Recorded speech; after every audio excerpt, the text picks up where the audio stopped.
Ako pala si Rose, asawa ni Jack. Ay, Jan pala, Char. Samahan nga pala kami guys, mag-iina dito sa aming munting dahanan ba. Ako ngayon ng tanghalian namin.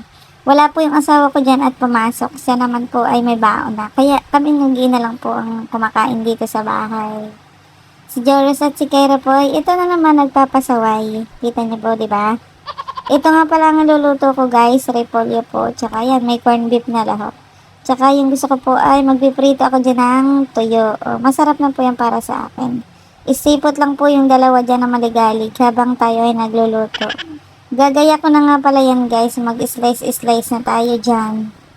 Napasensya na sa itsurahin guys ha. Inati-hati ko lang nga pala yan guys, maliit lang po at saktuhan lang po yan saan mag-iina. Dito po may dumadaan na yung murang mga repolyo, isang jeep yung dumadaan dito. May tinda po sila na repolyo. Ayan guys, pinakita ko lang itlog ko sa inyo, char.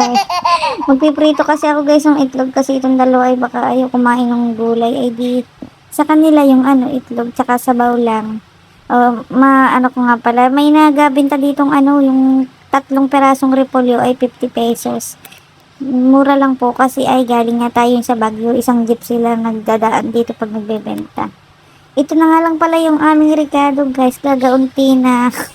Kaya isa na. Kaya puti yung Ricardo, yung sibuyas ko guys. Ay mura-mura yan. Kaya yan na lang. Ipakita ko itong langka. Kagabi namin yan ulam guys. May tira pa. Ito nga pala ay magsasalang na ako ng mantika. Sinalang ko ng mantika. Wala na pala akong tuyo, suka, mantika. Ano ba yan?